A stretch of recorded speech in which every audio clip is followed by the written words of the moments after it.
If the idea that the storm itself isn't the most dangerous part, that the real threat begins the moment the wind stops and the lights go out, has you rethinking what it means to be prepared, make sure to hit like and subscribe to Signal Watch so you don't miss a single update as this develops. Drop a comment below. Where are you watching from? What's the worst storm you've ever been through? And tell me, how many days worth of supplies do you have at home right now if the power went out tonight and didn't come back for 2 weeks?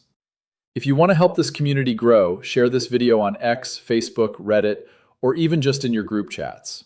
You are the reason we can keep chasing stories like this, so thank you for having our back. Now, here's what this investigation is going to cover. In August of 2020, a single derecho traveled 770 miles in 14 hours with winds of up to 140 miles per hour, hitting Cedar Rapids so hard that 95% of the city lost power, some for 2 weeks, and an estimated 7 million trees were destroyed across Iowa alone. $11.5 billion, the costliest thunderstorm in American history. When the June 2012 derecho hit the mid-Atlantic, 34 people died after the storm, not during it, from heat-related illness in the days without power. The storm itself killed 13. The power outage killed more than twice as many. Power transformer demand has surged 116% since 2019. Delivery times that were 4 to 6 weeks as recently as 2020 are now 2 to 4 years. One major U.S. facility has disclosed a 5-year backlog. When the squall line breaks the transformer on your street, the part needed to fix it may not exist yet. And in July of 2023, storms hit St. Louis, and the 911 center received more than 1,000 calls in a single hour. The public safety director said, on record, that the system was completely overwhelmed. A child died waiting for help that was 34 minutes away. And that system is not an outlier. It is the standard. Now, settle in. Let's get into it. There is a specific category of severe weather that most people have never prepared for, that the National Weather Service has no dedicated warning product for, that moves at the speed of highway traffic, and that has produced the costliest thunderstorm in American history. It is not a tornado. Tornadoes are local. They cut narrow paths. They last minutes, and however violent they are, their damage zone is measured in hundreds of yards to a mile or two of width. It is not a hurricane. Hurricanes announce themselves days in advance. They have defined tracks, mandatory evacuation zones, and a public communication infrastructure built around their approach. You have time, you have choices. What we are talking about is a squall-line derecho, a band of severe thunderstorms that can stretch 1,000 miles from end to end, move at 60 to 65 miles per hour, maintain hurricane-force winds across its entire length simultaneously, and hit every major city along its track within a 12-hour window.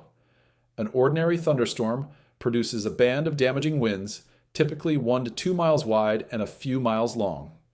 That is the baseline. That is what the forecasting system, the warning system, and the emergency response architecture was built around. Now multiply that. A major squall line derecho produces a damaged swath 60 miles wide and 700 miles long, sustained for 12 or more hours, moving from the plains to the east coast before the sun goes down. To be officially classified as a derecho, the storm must produce a damaged swath of at least 250 miles, with wind gusts of at least 58 miles per hour along most of its length and multiple gusts of 75 miles per hour or greater. The events this investigation is built around exceed that threshold by a margin that makes the minimum definition feel almost academic. In August of 2020, the storm that hit Iowa recorded a measured gust of 126 miles per hour at the Atkins weather station, the strongest ever documented during a derecho event in Iowa's recorded history. Post-damage surveys near Cedar Rapids estimated peak winds of 140 miles per hour. For context, that is equivalent to a Category 4 hurricane making landfall inland. The word derecho itself dates to 1888, when it first appeared in the American Meteorological Journal in a paper by Gustavus Detlef Hinrichs describing a significant event that had crossed Iowa on July 31st of 1877. 148 years later, the physics is the same, the damage potential is the same, and the specific vulnerability this investigation is concerned with, what happens after the storm passes, remains almost entirely absent from the conversation about how to survive one. The June 29, 2012, derecho traveled 700 miles from Indiana to the mid-Atlantic in 12 hours. 700 miles in 12 hours. Average forward speed of roughly 60 miles per hour, the speed of a car on the interstate. It didn't give you much time to see it coming, and it gave you almost no time at all to prepare for what it left behind. Because the storm itself, as devastating as it is, and it is devastating, is not where most of the people die. That is the specific, uncomfortable, documented fact this investigation is going to examine. And to understand why, you need to understand two things: what fuels a storm like this in the first place, and what it means when the fuel is more extreme than anything in the historical record. Every thunderstorm runs on fuel. The specific fuel is atmospheric instability, the condition that exists when cold, dry air rides above warm, moist air, and the warmer, lighter air near the surface wants to rise violently through the colder, heavier air above it. The more extreme the temperature and moisture contrast between those two layers, the more energy is available for storm development. Meteorologists measure this available energy in a unit called convective available potential energy, or CAPE, the energy per kilogram of air that would be released if a parcel of that surface air rose freely through the atmosphere.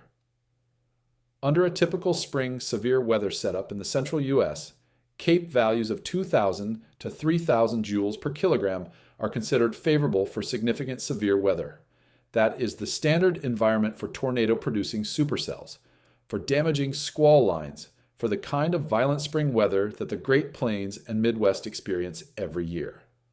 Now consider what happens when the fuel is not a typical spring setup, when an unseasonal, deep plunge of Arctic air, cold enough to be measured in decades since the last occurrence, moving southward ahead of a disrupted polar vortex, collides with a Gulf of Mexico air mass that has been baking under a heat dome for weeks. The temperature and moisture contrast doesn't just exceed normal. It shatters it.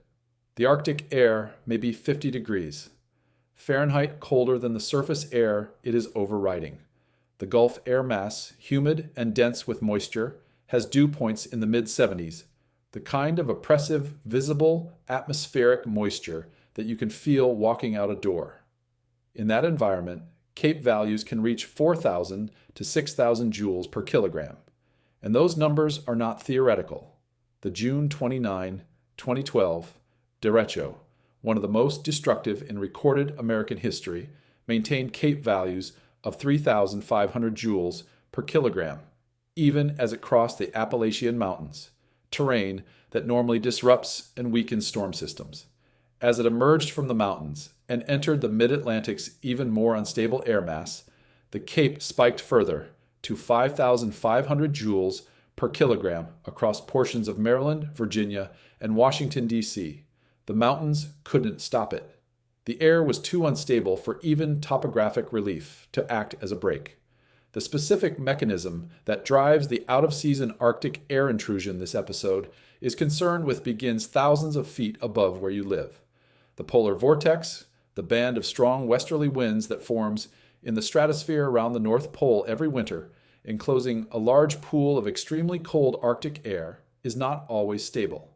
When it weakens or is disrupted by what meteorologists call a sudden stratospheric warming event, the vortex can elongate, split, or shift southward off the pole. When that happens, the cold Arctic air it was containing is no longer contained. It drains southward through gaps in the jet stream pattern, plunging into the middle latitudes at any time of year, including spring, including summer, including months when the Gulf air mass waiting at the other end of the collision is at its warmest and most moisture-laden. NOAA documents that since the 1970s, the Arctic has been warming at approximately 4 times the global average rate. That specific statistic, 4 times the global average, is doing 2 things simultaneously. It is moderating the absolute coldest temperatures of Arctic air outbreaks, meaning the intrusions are not as cold as they used to be at their worst, but it is also reducing the temperature contrast that drives the polar jet stream stability, making the jet stream wavier, making polar vortex disruptions more frequent, and creating more conditions under which Arctic air escapes southward into seasons when it historically did not. The result, in practical weather terms, is that the out-of-season temperature clash, Arctic air plunging into warm season Gulf moisture, is becoming a more common meteorological setup than it was a generation ago, more common, more extreme fuel, and a storm system that when it ignites moves faster than most people realize is even possible. To understand the specific destruction pattern of a major squall line, why it differs from every other severe weather event in the way it damages infrastructure and the way it defeats response, you need to understand the bow echo. As a squall line matures and intensifies, individual cells within the line begin to take on a curved shape when viewed on Doppler radar. The backward C, or bow, that gives the signature its name. This bowing doesn't happen randomly. It happens when a strong downburst of air descends within or behind the main convective line, creating a pocket of high pressure behind the storms. That pocket drives what meteorologists call a rear inflow jet, a stream of air flowing from behind the storm system into its core at speed. At altitude, this jet is moving at 60 to 80 miles per hour or more. When it reaches the surface, it combines with the storm's forward motion to produce the highest wind gusts anywhere in the system. Think about what that means geometrically. The storm is moving forward at 60 miles per hour. The rear inflow jet is adding another 60 to 80 miles per hour from behind. At the apex of the bow, the leading bulge of the curved echo, these two forces combine. The surface wind gust is not just the storm's forward speed. It is the storm's forward speed plus the descending rear inflow jet. The result can be a wind gust at the surface that feels entirely different from anything a conventional thunderstorm produces. Not a brief, intense burst that passes in 30 seconds as the storm moves over, but a sustained, high-speed wind event that lasts the time it takes the bow apex to cross your location at 65 miles per hour. At Cedar Rapids, Iowa, on August 10th of 2020, a post-storm damage survey found evidence of sustained straight-line winds in the 100 to 130 miles per hour range over a band close to the Highway 30 corridor, running west to east through central Iowa. The description offered by meteorologists reviewing the data afterward. It was as if a 30-mile-wide EF2 tornado had traveled a path from central Iowa to the Mississippi River. That is not a tornado description. That is a 30-mile-wide corridor of sustained near-tornado strength straight-line winds. Homes, trees, power infrastructure, grain bins, all of it simultaneously across 30 miles of width, moving at 65 miles per hour. University of Oklahoma meteorologist Stephen Corfidi, a researcher whose career has focused on tornadoes and extreme vortex events, remarked on the counterclockwise vortex visible in radar data approaching Cedar Rapids that it was one of the most distinctive ones of that size he had ever seen. That is the professional understatement of someone watching something historically unusual in real time. The June 2012 event reached maximum gusts of 91 miles per hour at Fort Wayne, Indiana, the all-time highest recorded June or July wind gust at that official observing site, a record that had stood for the entire modern meteorological record. At Zanesville, Ohio, and Huntington, West Virginia, similar all-time June and July records were broken as the system raced through. Cape values reached 5,500 joules per kilogram in the mid-Atlantic as the system emerged from the Appalachians. Despite the mountains, despite losing daytime heating, despite every factor that normally weakens storm systems. And here is the detail that matters most for what follows. The June 2012 storm traveled those 700 miles in approximately 12 hours. The August 2020 storm traveled 770 miles in 14 hours. Both events moved through their entire damage corridors faster than most utility restoration crews can be mobilized, faster than mutual aid agreements can be activated, faster than most families go from "there's a storm coming" to "we are prepared for 2 weeks without power." Because the storm isn't the problem. The storm is the beginning of the problem. The number that defines this investigation is not the wind speed. It is not the damage cost. It is not the number of miles traveled or the number of states crossed. The number is 34. On June 29, 2012, a major derecho tracked from Indiana to the mid-Atlantic, moving at roughly 60 miles per hour, covering 700 miles in 12 hours, knocking out power to more than 4 million customers across a dozen states. That was, at the time, the largest non-hurricane power outage on record. 13 people were killed by the storm itself, primarily by falling trees during the event. 13. During the storm. Then the next day arrived, and the day after that, and the day after that. The same region was already in the middle of a record heat wave when the storm hit. Washington, D.C. reached a 104 degrees Fahrenheit on June 29th, its hottest June day in recorded history, topping a record that had stood since 1934. The storm arrived in the evening, knocked out power to 1.5 million customers in the D.C. metro area alone, and then left. The wind stopped. The storm was over. It had moved offshore by midnight, but the temperature didn't drop. The air conditioning didn't come back on. The refrigerators stayed warm. The medical equipment that requires electricity stayed off. Elderly residents in apartments on the 6th floor of buildings without elevator power stayed on the 6th floor. The power wasn't going to be back in a day. Pepco spokeswoman Myra Oppel said publicly the night of the storm of more than half the company's entire system being down. This is definitely going to be a multi-day outage. 2 days after the storm, utility companies across the affected region had restored power to only 45% of affected customers. Not 55%, not 60%, 45%. Previous major storms, Hurricane Ike, major mid-Atlantic wind events, had achieved 55% or higher at the same point in restoration. The geographic scale of this event, its simultaneous impact on every utility in the region, and the concurrent heat that was slowing outside crews working in 100-degree temperatures, all of it conspired to slow restoration below any comparable benchmark. West Virginia had 63% of all electric utility customers in the state without power after the storm. Maryland was at 33%, Virginia at 32%, the District of Columbia at 25%. Some areas waited 10 days for full power restoration. In that 10-day window, with temperatures repeatedly reaching triple digits across the affected region, 34 additional people died, not from falling trees, not from wind damage, from heat.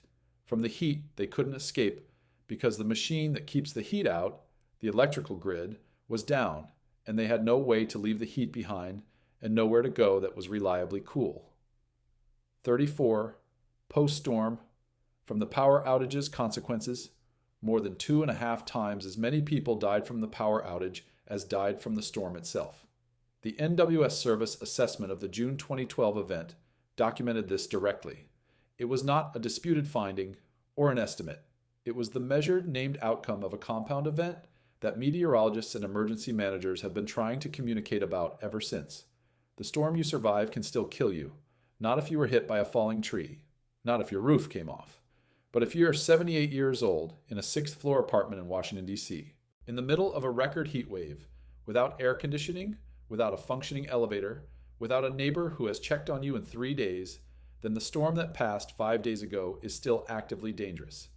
And in June of 2012, the infrastructure being tested was the same infrastructure that exists today, minus 12 more years of aging, minus 12 more years of deferred maintenance, and with transformer supply chains that have moved from 4 to 6 week delivery times to 2 to 4 years. If June 2012 represents what happens to a mid-density, well-resourced regional corridor under a major derecho, then August 10th of 2020 represents the upper end of what this category of storm can produce, and the specific scale of destruction that the scenario this investigation concerns would need to match or exceed. The storm formed in eastern Nebraska on the morning of August 10th. In the 5 hours it crossed Iowa, it gained strength considerably, reaching its most violent phase in the early afternoon as it moved through the Cedar Rapids metropolitan area. At 11:50 in the morning, the Marshalltown Airport recorded a gust of 99 miles per hour. 2 minutes later, at LeGrand, winds reached 106 miles per hour. At 12:28, a weather station in Atkins, in eastern Benton County, recorded a gust of 126 miles per hour, the strongest wind ever measured during a derecho event in Iowa's recorded history. 30 miles and 2 minutes later, the storm entered the Cedar Rapids metro. A post-storm damage survey at an apartment complex at the intersection of Wilson Avenue and Wiley Boulevard found evidence of wind gusts consistent with 140 miles per hour. The damage pattern along the Highway 30 corridor, 30 miles wide, moving from central Iowa to the Mississippi River, was described by the meteorologists reviewing it as equivalent to an AF2 tornado 30 miles across. University of Oklahoma tornado and vortex expert Stephen Corfidi watched the counterclockwise vortex developing in real-time radar data and characterized what he saw as one of the most distinctive vortex signatures of that size he had encountered in his career. The NWS Storm Prediction Center had issued a rare, particularly dangerous situation thunderstorm watch, a designation used to signal conditions that are not just severe, but historically unusual in their severity. The watch specified a 90% probability of 10 or more severe wind events along the storm's path, with at least one gust of 75 miles per hour or greater. Even by the standard of that extraordinarily high confidence warning, what the storm produced exceeded expectations. At peak intensity, 95% of Cedar Rapids lost power. At the apex, 98%. Not a significant portion of the city. Not the neighborhoods near the storm's direct path. 98%. Nearly the entire second largest city in Iowa. Population approximately 140,000, simultaneously without electricity. 1 week after the storm, 75,000 Iowans still lacked electricity. 40,000 of them were in Cedar Rapids alone. Restoring the grid in the hardest hit Lynn County required more than 1,500 workers deployed over 2 weeks. Alliant Energy replaced more than 3,600 power poles and restrung 6 million feet of power lines. Iowa utilities collectively sustained $100 million in infrastructure damage. And that number represents only the electrical infrastructure. The tree destruction was, by the Iowa Department of Natural Resources' own assessment, generational. Approximately 670,000 trees were lost in Cedar Rapids alone, 65 to 70% of the city's entire tree canopy. An estimated 7.07 million trees were damaged across Iowa as a whole, according to a 2025 assessment. More than 1,000 homes in Cedar Rapids were declared uninhabitable.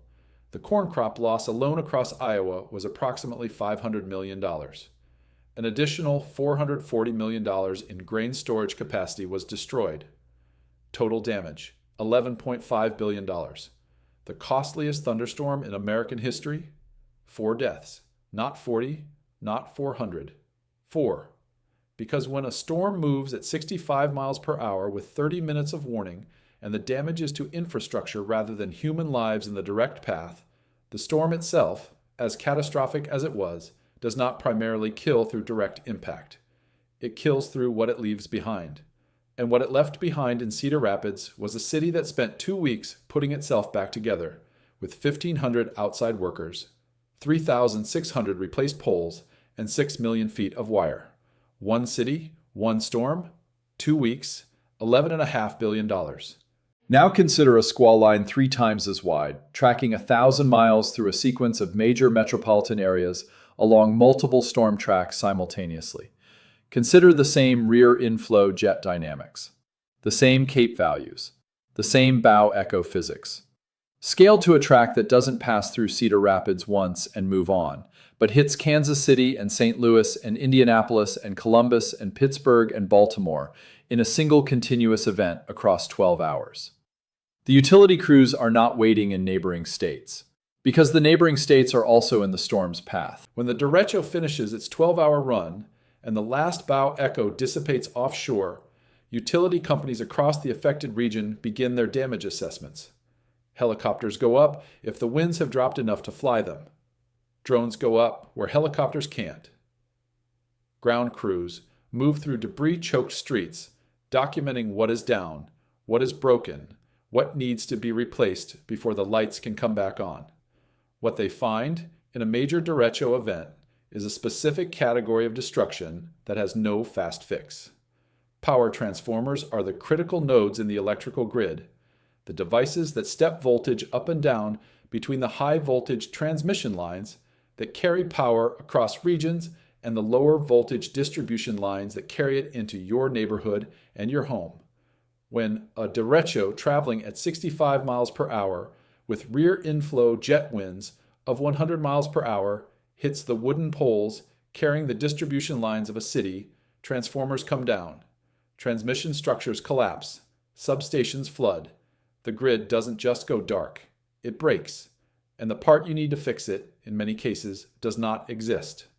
Peter Farrell, Director of Government Relations for the National Association of Electrical Manufacturers, stated this in terms that do not leave room for misinterpretation. Delivery of a new transformer ordered today could take up to 3 years. 3 years? 5 years ago, as recently as 2020, that wait time was 4 to 6 weeks, not 4 to 6 years. 4 to 6 weeks. The supply chain that kept those wait times at 4 to 6 weeks was dismantled during the COVID pandemic manufacturing shutdowns. It has not been rebuilt, and the demand driving the need for transformers has simultaneously exploded in a way that makes the gap between what is needed and what is available larger every year. Wood Mackenzie, one of the most widely cited energy research firms in the world, documented in 2025 that demand for U.S. power transformers had surged 116% since 2019. 116% in 6 years.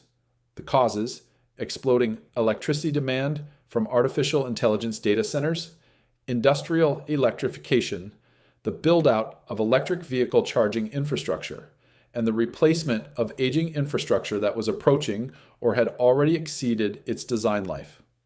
All of those demand drivers arrive simultaneously, hitting a manufacturing sector that has limited domestic production capacity and depends heavily on foreign supply chains for critical materials, including grain-oriented electrical steel, of which only one U.S. company produces a meaningful quantity. The result? Wood Mackenzie projected a supply deficit of 30% for power transformers in 2025. 30% of the demand cannot be met with current production capacity. And as the National Infrastructure Advisory Council stated in a report it presented directly to President Biden in December of 2023, a report that classified the transformer shortage as a national security risk, the situation is not expected to improve meaningfully in the near term. One large power transformer manufacturing facility based in the United States disclosed a 5-year wait time for new orders at the time of that report. The transformers cost 4 to 6 times what they cost before 2022 on top of the wait times. Now apply this to the aftermath of a major squall line derecho.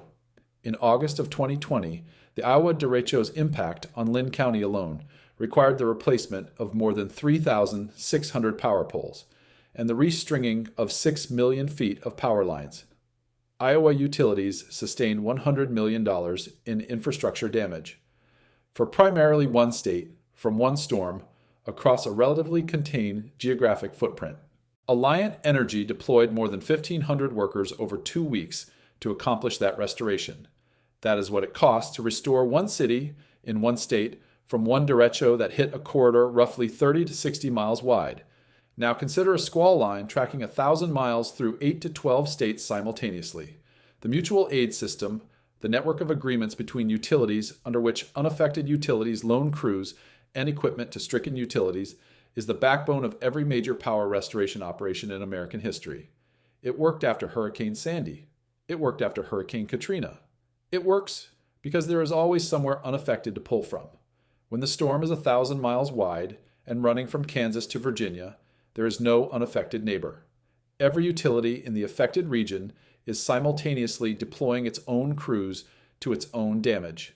The mutual aid pool, instead of being full and available, is empty and committed before the first outside crew truck rolls. And the transformer on the pole at the end of your street that the rear inflow jet snapped in half at 1 in the afternoon?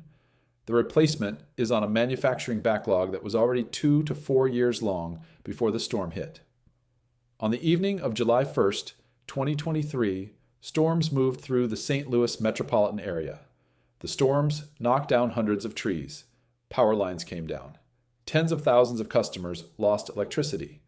By any standard measure of a summer storm event in a major American city, it was significant but not exceptional. It was the kind of storm that cities like St. Louis absorb every year. What happened at the 911 dispatch center was exceptional. St. Louis Public Safety Director Charles Coyle stood at a press conference days later and described what the center had experienced. More than 1,000 calls in a single hour at the height of the storm. 1,000 calls in 60 minutes. The system was, in Coyle's own words, completely overwhelmed. In the city, a woman died after a tree fell near the Grove neighborhood. A 5-year-old boy named R.J. Lawrence was killed when a tree crashed through his home in Jennings. His mother spent 34 minutes attempting to reach emergency services after the tree came through. She was repeatedly disconnected. When she finally described what was happening, her son, still alive at that point, trapped and injured, she was told the call would be transferred. A friend eventually drove to a police station in person to request help. R.J. Lawrence was 5 years old. Charles Coyle said the storm had created what he characterized as a regional weather catastrophe, a situation outside the parameters of what the 911 system was built to handle. He was right that it was outside those parameters. He was wrong, or at least incomplete, in suggesting it was exceptional. Because the parameter that failed that night in St. Louis is not specific to St. Louis. It is the universal parameter of every 911 system in every American city. That parameter is this: dispatch centers are staffed for their busiest typical hours. They are not staffed for a 100-year storm. They are not staffed for simultaneous multi-neighborhood emergencies across an entire metropolitan area. They are staffed for what a normal Tuesday night looks like, with some flexibility built in for moderate surge. San Francisco learned the same lesson on March 21st, 2023, when 80-mile-per-hour wind gusts struck the city. Power lines came down, trees toppled, a big rig overturned, and 2 barges broke loose and struck a bridge. The 911 center's call volume surged to approximately 452 calls in a single hour, more than 4 times the typical volume. The city's standard is to answer 90% of emergency calls within 10 seconds. During the peak of the storm, the center answered 14% of calls within 10 seconds. Not 90%, 14. The center had expanded staffing from the scheduled 12 dispatchers to 19. It was not enough. San Francisco Department of Emergency Management Deputy Director Robert Smuts was direct about why. Yes, we didn't have enough call takers to answer 452 calls in an hour. The 911 center doesn't even have enough call answering stations to handle that type of sustained volume. The volume the center received during an 80-mile-per-hour wind event in San Francisco, a city not traditionally known for severe convective weather, hit by a storm far milder than a major squall line derecho, was 452 calls per hour. St. Louis received more than 1,000 calls per hour during its storm. The National Emergency Number Association documents annual turnover rates for emergency dispatchers of 15 to over 30%. A chronic understaffing pipeline problem driven by the demands of the job and the inability of municipal budgets to retain trained personnel. Now scale the simultaneous geographic impact. When a single storm overwhelms St. Louis's 911 system, neighboring county dispatch centers can absorb overflow calls. Mutual aid routing, the ability to transfer a call to a dispatcher in an adjacent jurisdiction, is how the system maintains function when individual centers are saturated. A squall line running from Kansas to Virginia saturates every 911 center along its entire track simultaneously. Kansas City, St. Louis, Indianapolis, Columbus, Pittsburgh, Baltimore, Washington, every one of those centers receiving its own 1,000 calls per hour surge. Every one of them trying to transfer overflow to neighboring centers. Those neighboring centers are also in the storm's path, also overwhelmed, also understaffed by their chronic vacancy rates, also receiving the same surge. There's nowhere to transfer to. The mutual aid routing architecture for 911, like the mutual aid architecture for power restoration, depends entirely on the geographic assumption that somewhere nearby is unaffected. The storm this investigation describes eliminates that assumption for both systems simultaneously, and this is where the story takes a turn that most storm coverage never gets to. The storm has passed. The wind has stopped. The system has moved off to the east. Emergency managers are beginning to assess the damage. Utility crews are starting to mobilize. 911 centers, overwhelmed for 4 to 6 hours, are beginning to see call volume drop as the event recedes, and the temperature is climbing. Here is the specific atmospheric mechanism that turns a major squall line, aftermath, into a compound catastrophe. The same setup that produced the storm is reasserting itself. The Arctic air intrusion that drove the temperature gradient, the collision of cold air over warm Gulf moisture that ignited the wall of convection, has moved through. The Arctic air, denser and heavier, has pushed the warm Gulf air mass temporarily southward ahead of it. But the Gulf air mass was there before the Arctic intrusion, and it will be there after. As the Arctic air continues eastward, the warm, moist air flows back in behind it. In summer and late spring, this means that the day after a violent squall line, temperatures across the storm's path are climbing back toward the levels that preceded the storm, or higher, because the surface has been destabilized by the passage of the front. The June 2012 derecho hit Washington, D.C. on the evening of June 29th. The temperature that day had reached 104 degrees Fahrenheit, the hottest June day in D.C.'s recorded history. The storm knocked out power to 1.5 million customers in the Washington metropolitan area. The next morning, temperatures climbed back into the mid-90s. And the day after that, and the day after that. For 5 days, the region baked in triple-digit or near triple-digit heat, without air conditioning, without refrigeration, without the electrical systems that modern urban life assumes will always be present.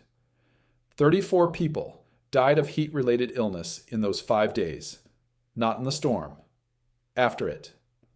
The May 2024. Houston derecho hit on May 16th with winds reaching 100 miles per hour. The heat returned within 48 hours. Temperatures climbed above 90 degrees Fahrenheit daily, while 50,000 customers remained without electricity 6 days after the storm. Harris County Judge Lena Hidalgo had warned it at the press conference the morning after. We are going to have to talk about this disaster in weeks, not days. She was right. NASA satellite imagery taken on May 19th and 20th, 4 to 5 days after the storm, showed widespread power outages still visible in nighttime light data across the Houston metro. 8 deaths were attributed to the Houston May 2024 derecho. At least 6 of those deaths were heat-related. Now take this documented compound mechanism. Storm knocks out power, heat returns within 48 hours, people without air conditioning die, and apply it at scale. A peer-reviewed study published in Environmental Science and Technology in 2021 modeled what happens to the urban population when a power outage coincides with a heat wave in Atlanta, Detroit, and Phoenix. The researchers modeled interior building temperatures during a combined blackout and heat wave, incorporating real-world climate data and building energy simulation. The finding was specific and quantified. In all 3 cities, between 68 and 100% of the population would face elevated risk of heat exhaustion or heat stroke, not a vulnerable subset, not the elderly alone. 68 to 100% of the entire urban population in each city. A 2023 study examined the Phoenix case in specific fatality terms. Under a multi-day blackout coinciding with a heat wave, the researchers estimated approximately 12,800 deaths in Phoenix alone. In one city, in one event. 12,800 in Phoenix.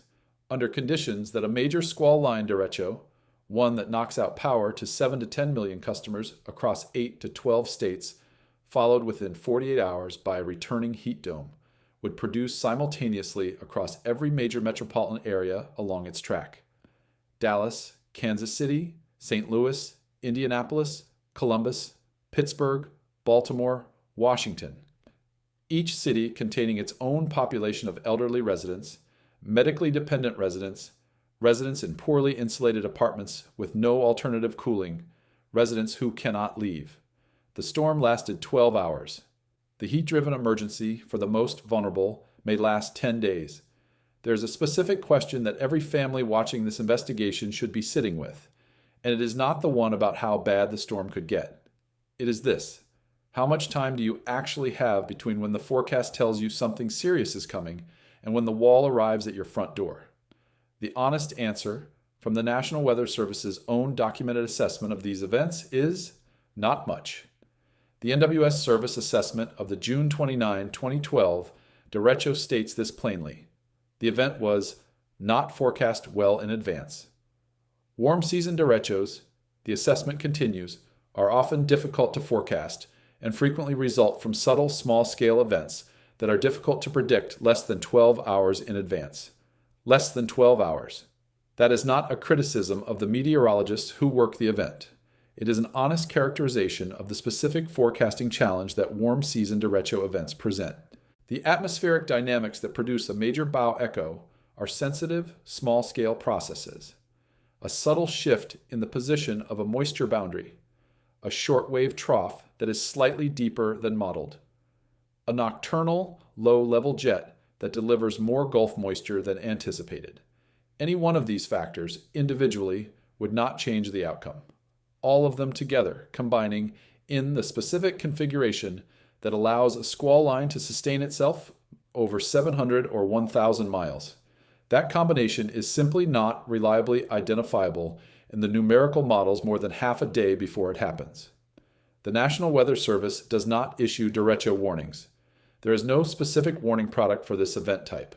There are severe thunderstorm watches and warnings, products designed for individual storm cells, and short-duration squall lines. And there are the convective outlooks from the Storm Prediction Center that can identify elevated risk areas 1 to 3 days in advance. But the SPC outlook says that a broad region has elevated severe weather risk.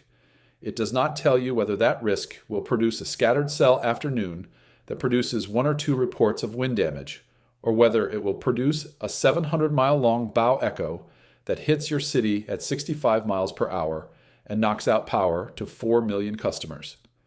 That distinction, the difference between a bad afternoon and the costliest thunderstorm in American history, cannot be reliably drawn until the storm is already forming. The August 2020 Iowa event, the Storm Prediction Center issued a rare, particularly dangerous situation thunderstorm watch shortly after 11:25 in the morning.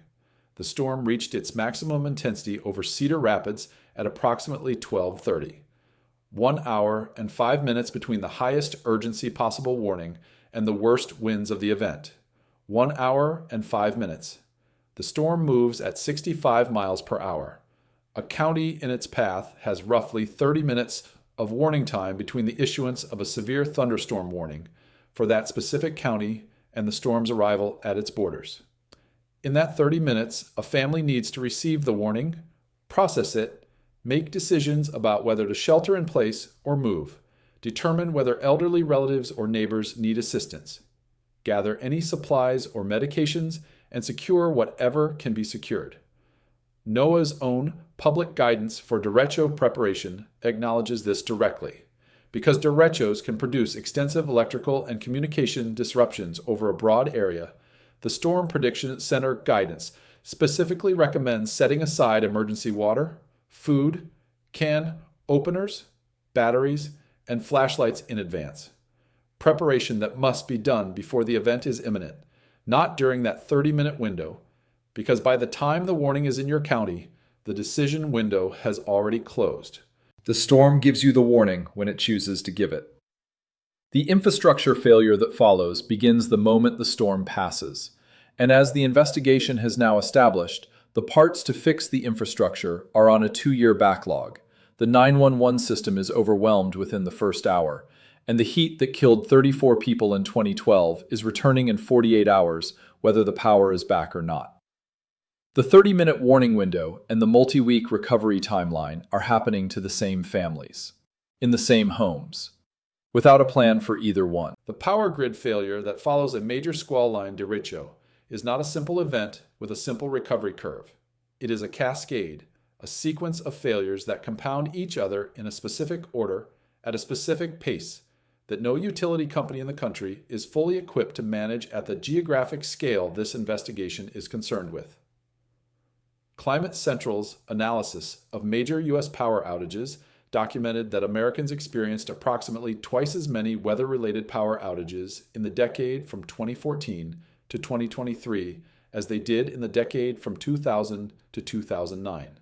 Not slightly more, not 10 or 20% more. Twice as many? The grid is not getting more resilient as weather events intensify. The gap between what the grid was designed to withstand and what it is now asked to withstand is widening every year. The standard utility restoration process after a major storm follows a specific sequence. First, assess the damage. Crews with helicopters, drones, and vehicles survey the affected territory to build a picture of what is down and what priority the repairs should follow. In a major derecho, this assessment phase is extended because the damaged territory is not a point or a county or even a metropolitan area. It is a corridor 600 miles long and 60 miles wide with damage distributed throughout. The assessment alone takes time that families sitting in the dark in 90-degree heat do not have. Second, repair transmission lines. High voltage lines serving multiple areas get priority because restoring them restores power to the largest number of customers at once. These are the arteries. Until the arteries are intact, the distribution lines, the veins feeding individual neighborhoods, cannot carry power even if they are repaired. Third, restore distribution lines, working from circuits serving the largest number of customers first.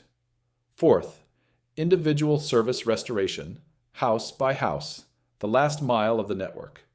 The Department of Energy's own analysis of the June 2012 derecho restoration described what happens at the end of this process. Restoration efforts typically experience diminishing returns. The final 10 to 15% of customers are the hardest, most labor-intensive, most time-consuming to restore. They are in the areas with the most severe damage or the most complex network configurations or the least accessible locations.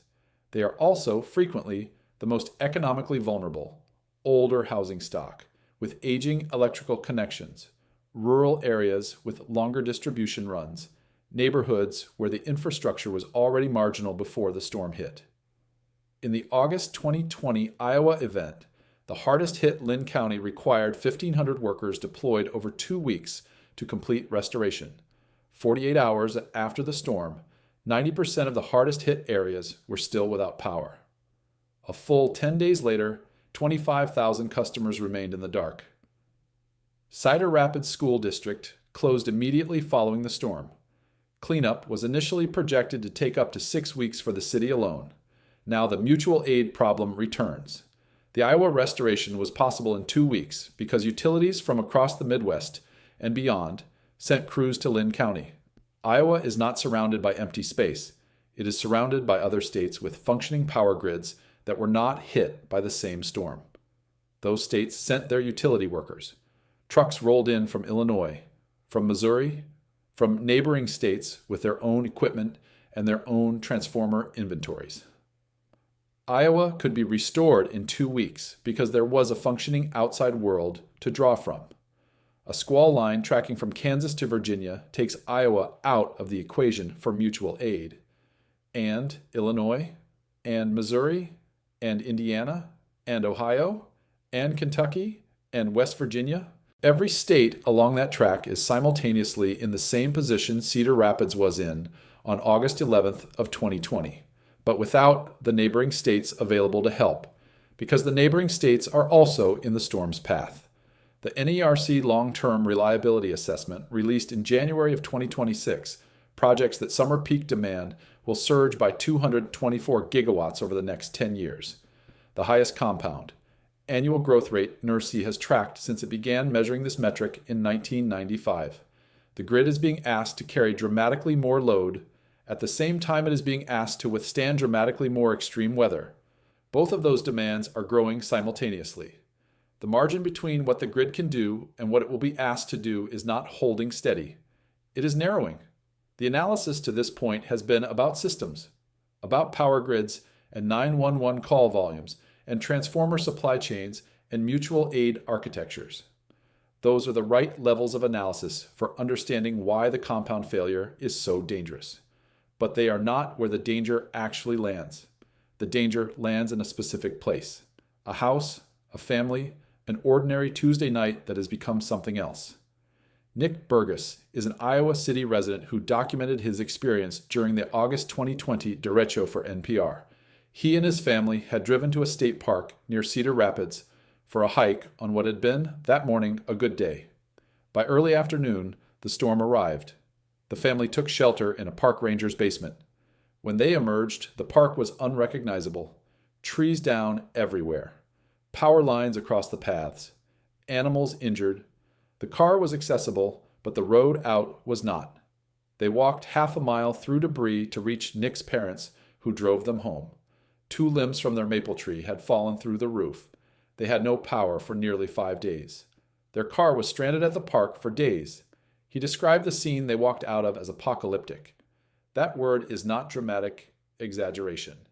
It is what people who emerge from a major derecho aftermath consistently report, because the visual transformation of a familiar landscape, streets they have driven 1,000 times, now impassable under 50-foot trees and downed wires, is genuinely disorienting in a way that photographs and descriptions struggle to convey. Now, run the calendar forward. Day 1, post-storm, no power. Temperature climbing back toward the levels that preceded the storm. No air conditioning, refrigerator and freezer contents beginning the clock toward spoilage. Roughly 4 hours for a refrigerator, 24 to 48 hours for a freezer if it stays closed. Water pressure potentially affected in areas where pumping stations have lost power. Cell towers running on battery backup that will last 12 to 48 hours before they need generator fuel or go dark. The 911 system, already strained from the storm phase surge, now fielding calls from families reporting injuries, carbon monoxide alerts from improperly used generators, people requesting wellness checks on elderly neighbors they haven't been able to reach. Day 2. Power still out for the majority of affected customers. The Department of Energy's analysis of the June 2012 derecho showed only 45% of affected customers restored at the 48-hour mark. The August 2020 Iowa event showed 90% of the hardest hit counties still without power at 48 hours. Refrigerator food is gone. Generator fuel for those who have generators is running low. Most portable generators hold enough fuel for 8 to 12 hours and require the owner to locate, purchase, and transport additional fuel. Gas stations in the affected area may themselves be without power and unable to pump. The National Weather Service Storm Prediction Center explicitly warns in its derecho safety guidance, be aware that gasoline availability may be limited over a broad area after a major derecho event. Day 5. Temperatures in the storm corridor have been climbing since day 1. 20 Houston area customers were still without power 6 days after the May 2024 derecho, while temperatures climbed above 90 degrees daily. NASA Earth Observatory documented power outages visible in nighttime satellite imagery days after the event. 130,000 homes, businesses, and schools in the Houston area were without power at the 5-day mark, according to CenterPoint Energy's own data. Medical equipment dependent on continuous electricity, CPAP machines, oxygen concentrators, home dialysis, insulin requiring refrigeration, has been without reliable power for 5 days. Houston explicitly set up cooling centers and charging stations throughout the city for residents without power. The need for those charging stations was not simply comfort. For people on electrically dependent medication regimens, charging a device at a city cooling center is the difference between continuing treatment and interrupting it. Day 10, the Iowa 2020 benchmark. 75,000 Iowans still without electricity. In Cedar Rapids specifically, 40,000 people. At 10 days, restoration efforts have moved past the large circuits and into the diminishing returns phase. crews making individual service calls to the hardest to reach, most damage-intensive locations. More than 1,000 homes in Cedar Rapids were declared uninhabitable at this stage. Not damaged. Uninhabitable. Cedar Rapids is one city. It was one derecho. It had the rest of the country available to send crews. The scenario this investigation describes has no rest of the country. It has only the affected zone and everyone in it, and the timeline between the storm passing and the power returning, a timeline measured in days to weeks, across which every factor this investigation has documented is actively operating. In the days after the June 29, 2012 derecho, residents in suburban Washington were told by emergency management officials to call non-emergency phone numbers, not 911, if they needed help. They were told to go to fire stations and police stations directly if they needed assistance, because even 911 emergency call centers in the district were without electricity in some locations. The 911 system itself had lost power. The backup power that was supposed to sustain it had its own limits. This is the specific failure mode that a major squall line produces at scale. The emergency response system, 911 dispatch, fire department response, EMS response, police dispatch, is designed around a fundamental assumption that the scale of any given emergency is local. A house fire is local. A multi-vehicle accident is local. Even a significant weather event, a tornado, a severe thunderstorm, is local in the sense that it affects a specific area within a jurisdiction, and the rest of the jurisdiction's resources are available to respond to it. A squall line running from Kansas to Virginia does not produce a local emergency in any jurisdiction it crosses. It produces a simultaneous regional emergency across every jurisdiction in its path at the same hour, with the same call surge, with the same infrastructure impact, and the mutual aid assumption that allows 911 dispatch to route overflow calls to neighboring jurisdictions. When a single center is overwhelmed, runs directly into the same geometric problem as the power restoration mutual aid system. When the neighboring jurisdiction is also in the storm's path, it is not a resource. It is also asking for help. The San Francisco case from March 21, 2023, put a specific number on the single city capacity limit. 452 calls in 1 hour exceeded the physical capacity of a fully expanded dispatch center that had stretched from 12 to 19 staffers. The city's official goal is 90% of calls answered within 10 seconds. The actual performance during the storm, 14%. The Deputy Director of Emergency Management acknowledged plainly that the center lacked the physical answering stations to handle that volume under any staffing configuration. The St. Louis case from July 2023 showed the same wall at a higher number, more than 1,000 calls in a single hour, a scale that public safety officials described as a regional weather catastrophe. The dispatch center could not handle it. It did not handle it. A 5-year-old child died while his mother's repeated calls went unanswered or were disconnected.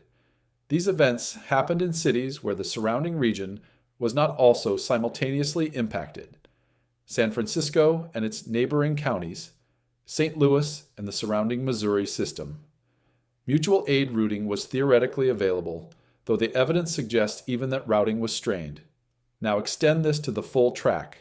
Every major city from Wichita to Baltimore, simultaneously in storm phase call surge, Kansas City, St. Louis, Indianapolis, Columbus, Pittsburgh, Washington, every dispatch center flooded, no neighboring jurisdiction to transfer overflow to. The dispatcher in Columbus cannot route overflow to Indianapolis. Indianapolis is handling its own 1,000 calls per hour surge. The dispatcher in Pittsburgh cannot route overflow to Philadelphia. Philadelphia is watching the same storm arrive in real time. The system routes to the nearest available dispatcher. The nearest available dispatcher is also overwhelmed. The National Emergency Number Association's documentation of 15 to over 30% annual dispatcher turnover tells you the underlying structural condition going into this event.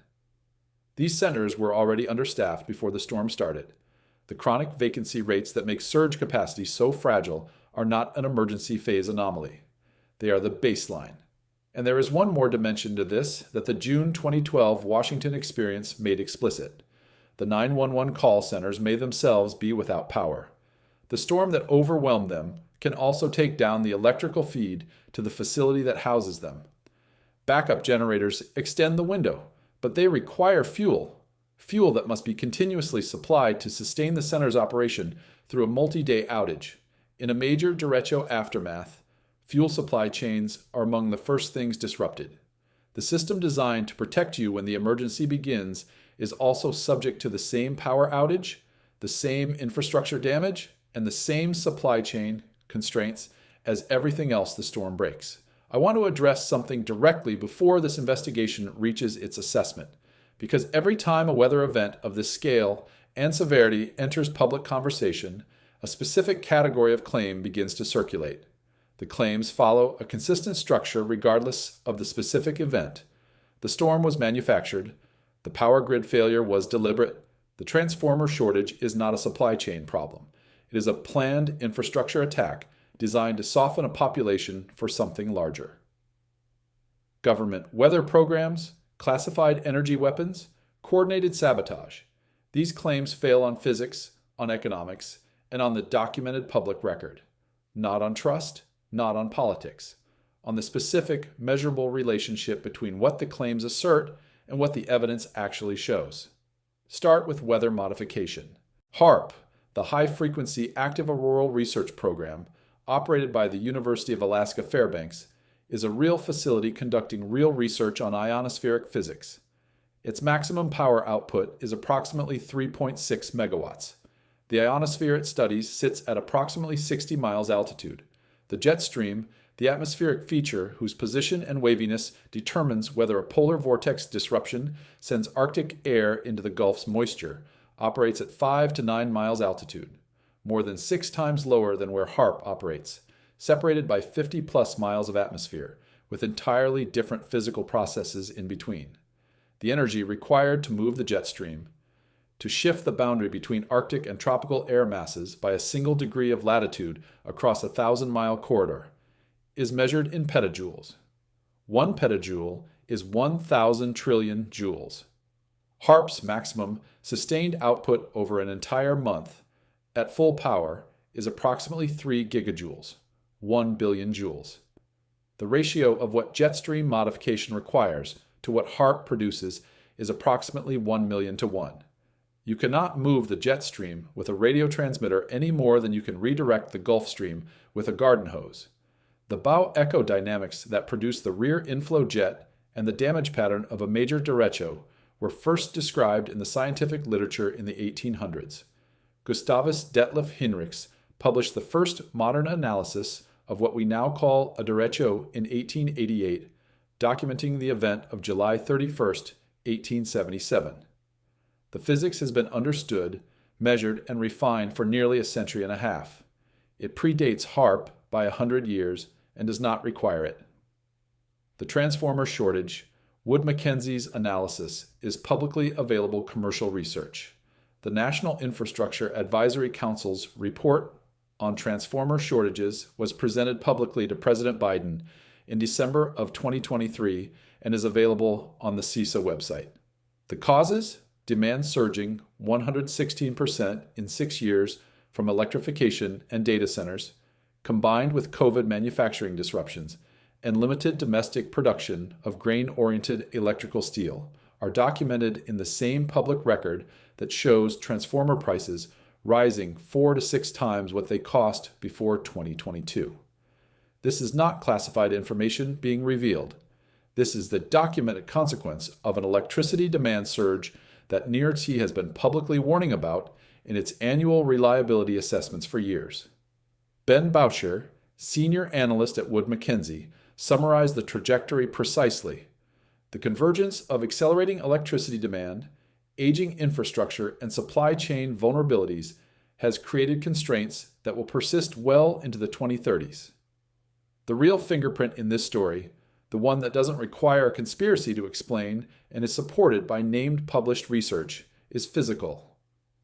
Arctic amplification, the Arctic warming at approximately 4 times the global average rate since 1979, documented by NOAA, the reduction in the temperature gradient that drives the polar jet stream stability, increasing the frequency of polar vortex disruptions.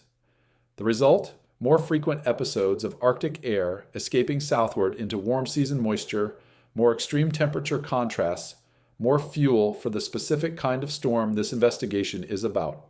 Jennifer Francis, a researcher at the Woods Hole Research Center who has spent decades studying this relationship, described the mechanism.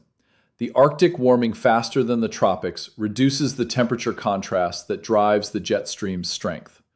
A weaker jet stream is a wavier jet stream. A wavier jet stream creates more frequent and more extreme excursions of cold air southward. Exactly the kind of out-of-season Arctic intrusion that, when it meets Gulf heat, produces the conditions for a catastrophic squall line. The real story doesn't need the conspiracy. The ordinary physics, documented, published, named, is alarming enough on its own. The governing variable in this investigation, the single measurement that determines which of the three outcomes below materializes, is the combination of two things: the maximum sustained CAPE values along the storm track and the population density of the urban areas over which the bow echoes achieve peak intensity. The first determines how violent the storm is. The second determines how many people are in the direct path of that violence, and how many of them will be sitting in the dark afterward with no power, no functioning 911 system, and heat returning within 48 hours. Neither of those variables can be precisely known more than half a day before the event. Both can be estimated from the atmospheric setup in the days prior. Both have been measured in their component parts in real events across the last 15 years. Here are the three outcomes the evidence supports, presented honestly without a predetermined conclusion. Interpretation. 1. Significant single-track derecho. The system manages. The atmospheric gradient is strong, but not record-breaking. Arctic air penetrates to roughly the Kansas-Missouri border, 30 to 40 degrees colder than the Gulf moisture waiting at the surface. CAPE values along the storm track reach 2,500 to 3,000 joules per kilogram. Elevated and dangerous, but within the range of documented derecho environments. The squall line forms and tracks from the Central Plains into the Ohio Valley and Mid-Atlantic, covering 500 to 600 miles over approximately 10 hours. Maximum gusts reach 70 to 90 miles per hour at bow echo apexes. The damage swath is 40 to 50 miles wide. Affected customers, 1.5 to 2.5 million across 4 to 5 states. The event is comparable to the June 2012 derecho in wind speeds, but affects a slightly smaller geographic area. 911 centers in the directly affected cities experience significant call surges. Response times extend, and in the hardest hit jurisdictions, the system approaches its capacity limits. But the surrounding region is not simultaneously affected. Mutual aid routing is available. The 911 surge is survivable at the system level, though it is not without cost at the individual level. Power restoration follows a compressed version of the Iowa 2020 playbook. Mutual aid crews arrive from unaffected neighboring states within 24 to 48 hours. Transmission lines are restored in 48 to 72 hours for most of the affected corridor. Distribution restoration takes 5 to 7 days for most customers. 10 to 15% of customers, those in the worst damaged areas, wait 7 to 14 days. Heat returns within 48 hours. Deaths occur in the vulnerable population, elderly residents without air conditioning, people on electrically dependent medical equipment, people who cannot or do not leave. The number is not zero. It is based on the June 2012 proportional experience, likely in the dozens across the affected region. The system manages. It strains. It records human cost. But it does not collapse. This is the most historically common outcome for individual squall line derecho events in the United States. The vast majority of documented derechos produce outcomes within or below this range. Interpretation 2, major urban track derecho, the system strains. The atmospheric gradient is extreme. Arctic air penetrates to central Texas, 40 to 50 degrees colder than Gulf. Moisture with dew points in the mid-70s. CAPE values along the storm track reach 3,500 to 4,500 joules per kilogram. The range documented in the June 2012 event's most intense phase maintained across a broader geographic corridor. The squall line forms and tracks directly through a sequence of major population centers: Kansas City, St. Louis, Indianapolis, Columbus, Pittsburgh, Baltimore, Washington, 700 to 800 miles, over 12 to 14 hours. Multiple bow echo apexes develop simultaneously along the line, each producing maximum gusts of 85 to 110 miles per hour at their peaks over urban cores. Affected customers, 4 to 6 million across 7 to 9 states. This is the June 2012 scale, but covering a wider geographic corridor with more simultaneous urban impact. 911 systems in multiple cities simultaneously reach their capacity limits. The geographic scale eliminates mutual aid routing. Deaths occur during the storm phase surge from unanswered calls, not because dispatchers failed, but because the system, built for one city at a time, cannot process 1,000 calls per hour across 7 cities at the same time. Power restoration begins as usual, but the mutual aid pool is severely depleted. Every utility in the affected corridor is drawing on the same regional workforce. Out-of-region crews come from the southeast and the upper Midwest, but travel time extends the window before they arrive. 2-day restoration reaches 30 to 40%, below the already slow 45% documented in the June 2012 event. Heat returns within 48 hours. In the most densely affected cities, the compound heat blackout scenario documented by the ES&T 2021 research, 68 to 100% of urban population at elevated heat illness risk, applies across multiple metropolitan areas simultaneously. Deaths in the post-storm heat window exceed the June 2012 34, potentially by a significant multiple, because the geographic footprint is larger and the population base is larger. Emergency cooling centers are established, but they are themselves dependent on electrical infrastructure whose restoration timeline is measured in days, not hours. The transformer shortage becomes operationally relevant. Specific substation transformers destroyed by the storm, the large, custom-built units that step transmission voltage down for urban distribution, cannot be replaced from existing inventory. The regions they serve remain in extended outage while emergency workarounds are engineered. The system strains to its limits. It does not cleanly collapse, but it records human cost in the post-storm window that substantially exceeds what occurred in 2012 across a wider population over a longer sustained period. Interpretation. 3. Record gradient, full track, heat follow event. The system breaks. The atmospheric gradient is historically extreme. Arctic air at midwinter temperatures plunges into Gulf moisture that has been building under a heat dome for 3 weeks. Surface dew points across the southern plains and lower Mississippi Valley are at or above record levels for the time of year. The temperature contrast at the collision boundary exceeds 55 degrees Fahrenheit. CAPE values along the full storm track reach 4,500 to 6,000 joules per kilogram, at or beyond the upper end of what any documented U.S. derecho event has produced. The squall line forms along the central and southern plains, spans over 1,000 miles from end to end, and tracks northeast and east over 14 to 16 hours. Multiple high-intensity bow echo apexes develop simultaneously. Maximum gusts at the apexes over urban areas reach 110 to 145 miles per hour. The Cedar Rapids 2020 range applied not to one city, but to multiple cities along a 1,000-mile corridor. Affected customers, 7 to 10 million across 8 to 12 states. This exceeds any single non-hurricane power outage in U.S. history. The scale eliminates the mutual aid assumption entirely. No unaffected neighboring utility exists within the affected footprint. The transformer supply chain, already at 30% supply deficit nationally, cannot provide replacements for the substation class equipment destroyed along a 1,000-mile track within any restoration timeline that prevents extended outage. Some areas of the affected corridor remain without power for 3 to 4 weeks. 911 systems in every major city along the track simultaneously hit or exceed their documented capacity limits during the storm phase.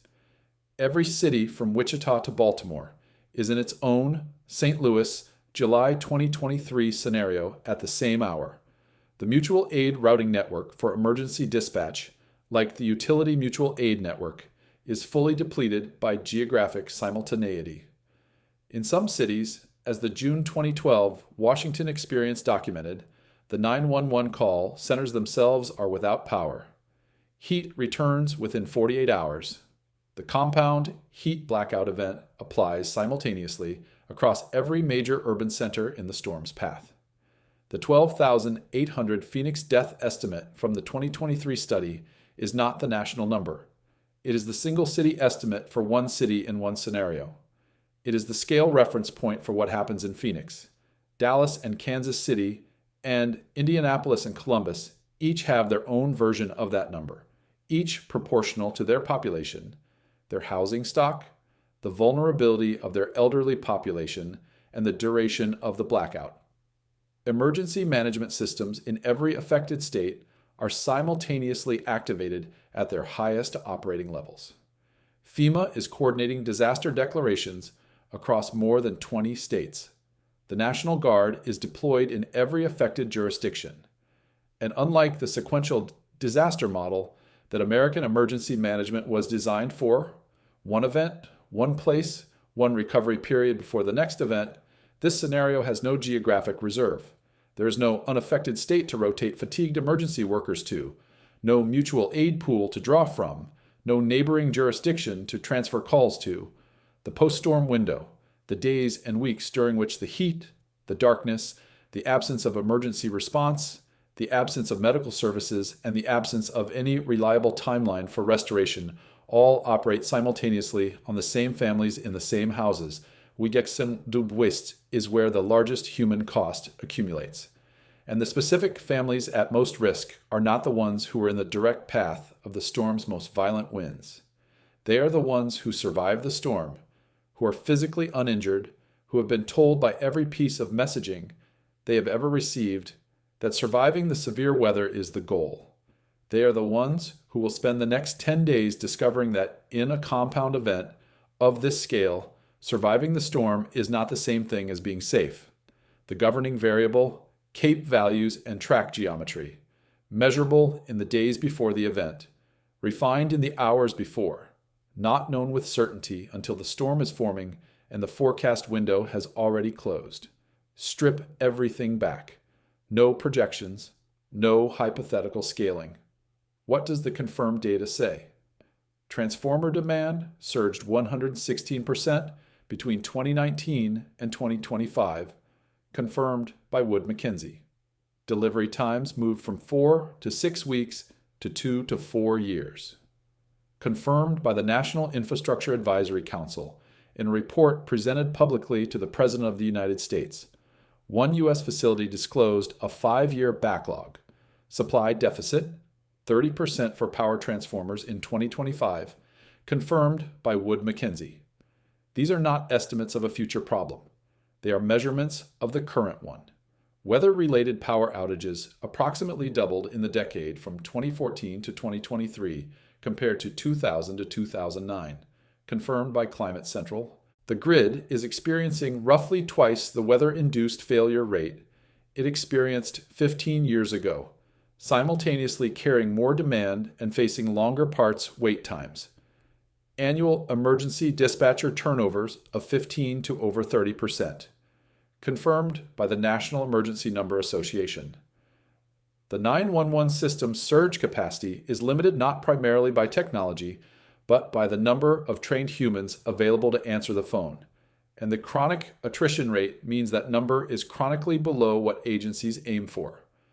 1,000 calls per hour overwhelmed the St. Louis 911 system on July 1st, 2023, confirmed on the record by Public Safety Director Charles Coyle. A 5-year-old child died while his mother's calls went unanswered. The system failed not because of extraordinary circumstances.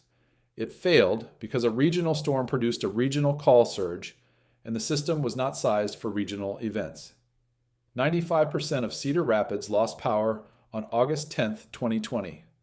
40,000 people were still without electricity 10 days later. Restoration required 1,500 workers over 2 weeks and 3,600 replacement power poles. $11.5 billion, the costliest thunderstorm in American history, confirmed by NOAA's damage assessment and multiple independent estimates. 13 people died during the June 2012 derecho. 34 died after it from heat-related illness during the power outage, confirmed by the NWS service assessment.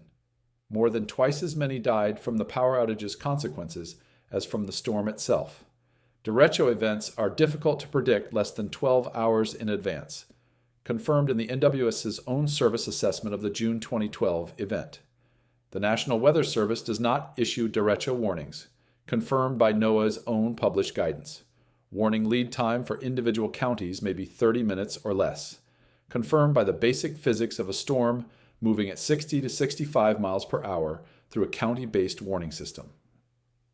Every data point in that paragraph is named, sourced, and public. None of it requires extrapolation. None of it requires modeling a future scenario. It is the documented present. The margin between what these systems were built to handle and what a record gradient, 1,000-mile squall line demands of them is the gap this investigation has spent its entire length measuring. It is not theoretical. It is documented in event after event after event, each one hitting one part of the system, each one revealing the same specific structural vulnerabilities, each one recovering because somewhere nearby was unaffected. The scenario where somewhere nearby is unaffected no longer exists. Here's what this investigation has established. Squall line derechos are documented, physically understood events. The largest produced winds of 140 miles per hour. The most expensive cost, $11.5 billion. The most deadly aftermath, killed more people from heat exposure during the resulting power outage than it killed during the storm itself. The forecasting lead time is measured in hours, not days. The warning product for this specific event type does not exist. The compound failure mechanism, storm destroys power infrastructure, heat returns within 48 hours, 911 is overwhelmed, transformer parts are on a 2-year backlog, mutual aid is eliminated by geographic scale, is not hypothetical. Each component of it has been documented in isolation. The June 2012 derecho documented the heat aftermath mortality. The August 2020 Iowa event documented the infrastructure destruction scale and the restoration timeline. The July 2023 St. Louis storm documented the 911 collapse and its specific human cost. The Houston May 2024 event documented weeks-long restoration timelines in a modern American city. The NIAC Transformer Report documented the supply chain failure that turns days-long outages into potentially weeks-long ones. The question this investigation cannot answer, because the atmosphere cannot yet answer it, is when these components combine at full scale over a 1,000-mile track through a sequence of major population centers. Not whether. The physics that produces this event is operating in an environment that is making it more likely every year, not less. Arctic amplification is measured, ongoing, and accelerating the frequency of polar vortex disruptions. Gulf moisture is warmer and more abundant than it was a generation ago.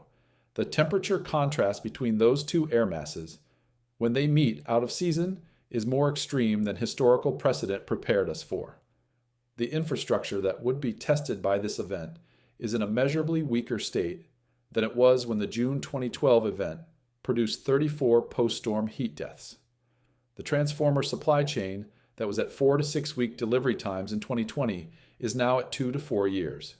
The 911 systems that documented their capacity limits in 2023 and 2024 have not fundamentally changed in their staffing structures.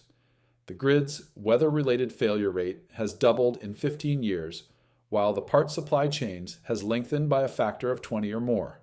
The margin was thin in 2012. It is thinner now. We will be watching for the specific atmospheric setup this investigation has described, the deep Arctic air mass penetrating south ahead of a disrupted polar vortex. The Gulf moisture anomaly showing dew points above the seasonal norm across the southern plains and Mississippi Valley. The temperature gradient at the collision boundary that CAPE calculations will translate into available storm energy. The Storm Prediction Center's Day 2 and Day 3 convective outlooks that will identify the risk area before the storm forms, and the specific model guidance on bow echo track and intensity that will narrow the forecast in the final 12 hours before the event. When those signals converge, we will tell you. When the SPC issues an elevated risk outlook for the specific track that matters, we will tell you. When the 911 staffing data from major cities along that track shows the vacancy rates that determine surge capacity, we will tell you. Because the gap between what the data shows and what most families understand about the risk they are carrying, the gap between the storm past and the emergency is just beginning, is exactly where the stories that matter most live. The 34 people who died in the days after June 29th, 2012, did not die from a storm. They died from the assumption that surviving the storm meant the danger was over. You are part of this investigation. Your comments, your local conditions, your observations about what the weather has been doing in your region, all of it informs the picture this community builds together. We will be here. We will be watching. And when the data moves, you will hear it here first.